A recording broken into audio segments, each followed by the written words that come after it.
Entrez, installez-vous. De plus en plus de monde chez le médecin pour fièvre et courbatures. Depuis plusieurs semaines, l'épidémie de grippe explose. Plus 57% de consultations en 7 jours et une augmentation des hospitalisations de 118% selon le dernier rapport de Santé publique France. Première explication, la météo. L'hiver, la transmission est plus importante. Le fait d'aérer, le fait de vivre à l'extérieur, réduit les risques de contamination. Or, l'hiver, il fait plus froid, donc on a tendance à moins aérer. Donc, on est dans les conditions et de transmission rapide de formes de grippe, mais également des autres variants du Covid ou de la bronchiolite. Deuxième explication, le virus a peu circulé ces 2 dernières années. Les gestes barrières, on l'a vu, en 2020 et 2021, ont permis de stopper la progression de l'épidémie de grippe. Donc on a un peu moins de réactions immunitaires qui se sont faites dans la population, si bien que le virus, quand il arrive, circule plus vite. L'épidémie est plus précoce cette année. Selon ce spécialiste, la solution pour rattraper cette immunité est la vaccination. Il recommande aussi de porter le masque dans les transports et les lieux clos, pour éviter les cas graves chez les plus fragiles et la saturation des hôpitaux. On va tout de suite rejoindre Ali FDJ, médecin urgentiste, ravi de vous accueillir.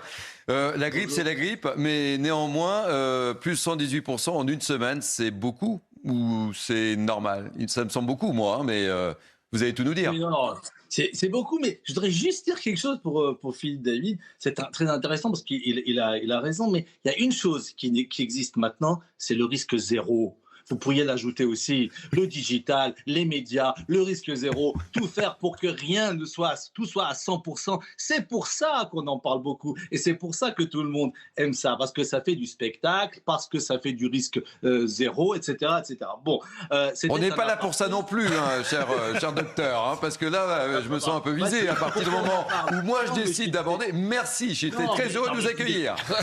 Merci. Non, mais ça colle pas. C'est un grand moment de télévision, là. On en parle beaucoup parce que effectivement, on voudrait que tout soit clean.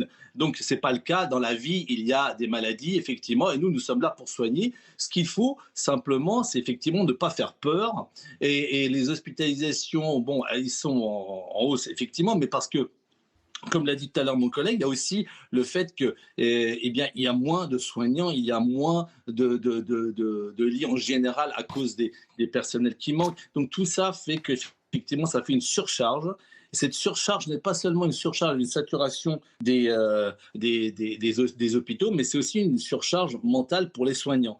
Et il faut aider les soignants un tout petit peu à redevenir un peu dans leur cœur de métier. Alors, vous parliez de la grève tout à l'heure, etc. Je pense que vous allez en parler aussi. Oui, juste après, on a un gros volet santé.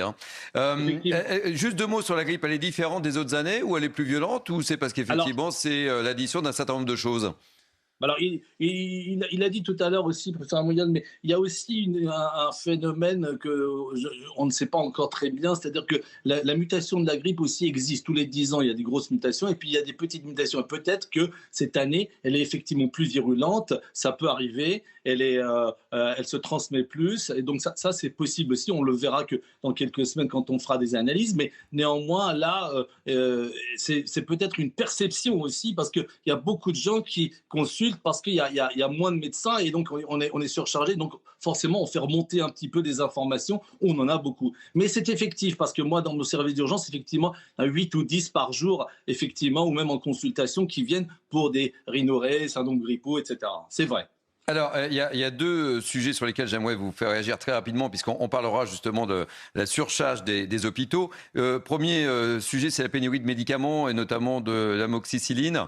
Et l'autre sujet sur la grève des médecins généralistes qui a débuté hier. Et on en parle avec mes grands témoins. Exact. Alors, vous avez donné le titre, vous ne m'avez pas posé de question, mais néanmoins, je vais y répondre. Alors, non, mais prenez ma place. Ah, vous êtes en forme ce matin. Oui, premier sujet, je vous la pose la question. Oui, alors effectivement, la surcharge des hôpitaux existe, c'est vrai. Mais c'est depuis longtemps. C'est pas depuis aujourd'hui. Et le problème, il est là, c'est qu'il y a un manque de médecins chronique depuis quelques temps déjà. Plus de 40-50 ans, on a commencé à faire une baisse de ce qui n'aurait jamais dû, pour plusieurs raisons. Très rapidement, c'est baisse des médecins, effectivement, à cause du numerus clausus. 2, le fait qu'il y ait un vieillissement de la population dont on n'a pas pris compte et qu'il faut s'en occuper plus. 3, les nouvelles maladies, exact, comme vous venez de le constater, où on doit prendre part à cela de plus en plus. La judiciarisation, la légalisation, l'administration et enfin le digital qui, effectivement, nous encombre plus qu'il nous aide. Parce qu'en fait, ça revient à ce que nous travaillons plus à la place éventuellement d'un secrétariat d'avant, etc. En ce qui concerne la grève, effectivement, il y a un problème en France entre le gouvernant et les gouvernés. C'est-à-dire que si à chaque fois un motif est judicieux, il faut passer par une grève. Personnellement, je n'ai jamais fait grève où j'ai marqué des bannières et j'ai travaillé. Parce que c'était un moyen de le dire. Mais la grève, à mon avis, n'amène à rien, sauf si vous avez vraiment les moyens de mettre le couteau sous la gorge des financiers. Et ça, ce n'est pas tellement aussi notre façon de faire en médecine. Il y a d'autres corporations qui le font. Mais je pense qu'en médecine, c'est un peu compliqué. Parce qu'on s'attaque à l'humain. Et l'humain, on ne peut pas prendre en otage les humains. Ce n'est pas possible. Surtout pour des médecins. Alors nous sommes en position de fragilité. C'est-à-dire qu'on demande quelque chose, on ne nous écoute pas. Et comme a dit tout à l'heure un des collègues là-bas, qui disait que tant que ça c'est pas le foutoir, et écoutez, personne va en prendre compte. Et ça, c'est dommage. Alors, on pense que notre ministre, qui est effectivement de notre corporation, va peut-être mettre des points sur la table de Bercy, parce qu'il ne faut pas l'oublier que c'est pas le ministre de la Santé tout seul qui fait les choses.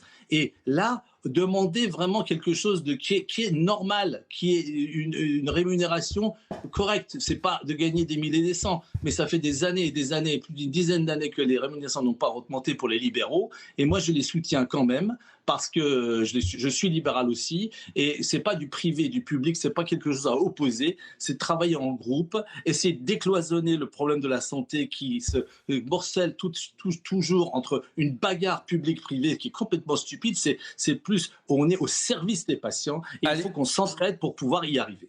Je peux vous interrompre ? Interrompre. J'ai le droit ? Merci en tout cas. Alexis Isard, vous souhaitiez réagir ? Oui, non, moi j'aimerais profiter de la présence de docteur. Il y a un sujet qu'on n'a pas évoqué, c'est un produit qui n'est pas en pénurie, c'est le vaccin contre la grippe. Il y a une possibilité de s'en protéger. Moi j'aurais aimé que vous ayez un mot là-dessus, étant donné qu'on voit effectivement un manque de personnel médical dans les hôpitaux, mais sans rentrer dans le débat, c'est vrai que ce numerus clausus a fait manquer aujourd'hui de personnel. On l'a fait sauter il y a maintenant 6 ans, mais c'est long de former des médecins. Sans rentrer dans ce débat-là, moi j'aimerais bien qu'on puisse rassurer les Français, parce qu'on parlait tout à l'heure de technologie, envoyer des hommes sur la Lune, mais le vaccin, on l'a depuis un moment. Tous les ans, on a la capacité de se vacciner contre la grippe, et j'ai l'impression aujourd'hui qu'on a plus peur du vaccin que de la maladie. Et c'est pour ça que j'aimerais profiter d'avoir un personnel médical, oui, si vous êtes toujours là, pour pouvoir rassurer les Français. Alors, réponse, cher Ali Al-Jaïd. Bien sûr, vous avez tout à fait raison, monsieur Isard. Vous n'avez pas répondu à mes nombreuses remarques, mais vous avez pris la remarque du vaccin. Mais tout le monde a compris depuis des années qu'il faut se faire vacciner. Vous savez bien qu'il faut le répéter, certes, mais néanmoins, c'est quelque chose d'acquis. Je pense que la population a bien compris que le vaccin protège un petit peu des cas graves, des morts et des hospitalisations. Il faut passer des messages simples et ne pas rentrer dans des discussions stériles. Effectivement, il y a beaucoup de vaccins qui sont utilisés. Nous sommes les pays de Pasteur et on ne peut pas nier cela. Les problèmes principaux au jour d'aujourd'hui, effectivement, c'est de donner à la population la visibilité qu'il y a des vaccins qui peuvent protéger, mais aussi, nous parlions, si je m'abuse, c'était des soignants cette fois-ci, et non pas des soignés. Donc, pensez aussi aux soignants, parce que sans soignants, il n'y a pas de soignés. Est-ce que je peux vous garder un peu avec nous ? Avec plaisir. Okay. Je voudrais vous faire réagir sur le thème que nous évoquions sur ce projet de loi immigration qui, donc, je le rappelle, sera présenté en Conseil des ministres le mois prochain et qui prévoit la création d'une carte de séjour talent profession médicale. Vous en pensez quoi, vous ? Écoutez, moi, je suis de l'avis de M. Benedetti tout à l'heure qui a bien expliqué les choses. Effectivement, ça peut colmater les problèmes conjoncturels, comme on dit, mais surtout, il faudrait qu'il y ait les mêmes formations, qu'il ne faudrait pas qu'il y ait de tension aussi entre patients, médecins, d'abord pour la langue, c'est quand même important. Deuxième chose, qu'ils aient aussi les mêmes formations, c'est quand même important aussi. Et puis, qu'ils soient disponibles et qu'ils soient payés de la même manière. Vous voyez un tout petit peu les problèmes que cela pose tout de suite. On ne peut pas, tout d'un coup, par une baguette magique, amener des médecins qui ont des formations de 12 ans rapidement opérationnel. C'est ça, il fallait y penser bien avant.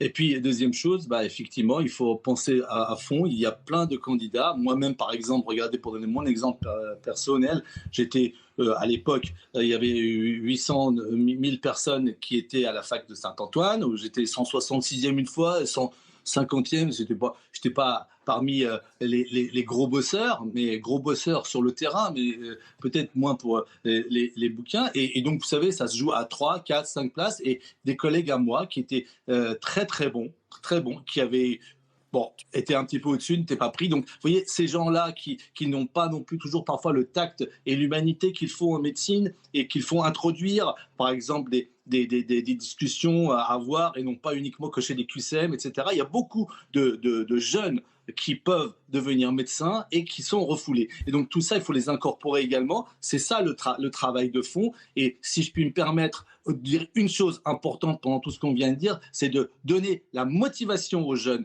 de venir, parce que c'est un formidable métier que d'aider les autres, que d'être en compassion, d'avoir une humanité et d'aller faire des gardes à Noël. Ça, c'est intéressant. Ça veut dire qu'on aide ceux qui sont les plus vulnérables. C'est à ce moment-là qu'il faut venir et ça parle aux jeunes. Et je suis certain que donner l'enthousiasme et la volonté pour qu'ils fassent médecine est bien plus important en tous les cas, que ce que nous sommes en train de revendiquer par rapport au gouvernement. En tous les cas, on sent bien votre enthousiasme. On sent bien votre enthousiasme. Allez, direction la Chine, la pandémie de Covid. La Chine mettra fin, et c'est important, je souhaitais qu'on en parle ensemble, aux quarantaines obligatoires à l'arrivée le 8 janvier prochain, c'est-à-dire demain.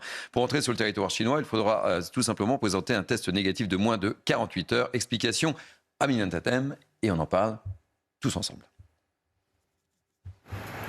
L'allègement des mesures au début du mois de décembre a de lourdes conséquences pour la Chine. Les pharmacies font état de pénurie de médicaments antigrippaux et les hôpitaux sont débordés. Habituellement, nous ne refusons jamais les patients. Mais il est possible qu'on en arrive là parce que nous n'avons plus de lits ou assez de ressources pour soigner les patients. Dans la seule ville de Qingdao, le virus frappe un demi-million de personnes chaque jour. Or, officiellement, la Chine connaît 4000 infections en moyenne par jour et 6 décès. Face à cette situation alarmante, le président chinois s'est exprimé pour la première fois depuis l'abandon surprise de la plupart des mesures sanitaires. Nous devons mener une campagne de santé patriotique plus ciblée et bâtir un rempart solide contre l'épidémie. Dès le 8 janvier prochain, la Chine va mettre un terme aux quarantaines obligatoires à l'arrivée dans le pays. Cette mesure était l'un des derniers vestiges de la politique zéro Covid. Alors, vous êtes le spécialiste autour de ce plateau, mon cher Ali Avdeji. Vous en pensez quoi? Vous réagissez comment? C'est ce qui se passe en Chine, c'est important quand même, hein? Oui, bien sûr, on s'était impliqué beaucoup. Vous avez invité de nombreuses fois. Écoutez, politique zéro Covid, c'était contre nature. Hein. C'est impossible. On ne peut pas lutter politiquement contre un virus. Et donc ça, c'est un petit peu l'arrière-garde. Et c'était bien un des derniers pays. Donc là, c'est tout à fait naturel. Qu'il le veuille ou qu'il ne le veuille pas, le virus aurait fait son affaire de toute manière. Bon, alors ils avaient fait des mesures tellement drastiques que la population, vous vous rappelez, il y a eu une petite révolte quand même, mais n'oublions pas, pour que cette façon de faire puisse se faire, c'est-à-dire laisser libre les gens. Et donc, effectivement, ils sont un peu en retard, donc ils vont avoir ce que nous avons vécu, c'est-à-dire une surcharge des hôpitaux, une surcharge des urgences, et ainsi de suite, pour que ça redevienne un tout petit peu à la normale, avec une courbe en cloche. Mais cela dit, ils ont peut-être une petite chance, si jamais ce variant est moins dangereux, peut-être qu'il y aura aussi moins de morts, pour être un peu positif là-dessus. Écoutez, merci 1000 fois d'avoir été notre invité aujourd'hui dans Bini News. Vous venez quand vous voulez. Hein. Puis je vois que vous pouvez faire le journaliste aussi. Hein. Prenez soin de vous. Et puis voilà. Merci 1000 fois en tous les cas. Allez, sujet pour vous.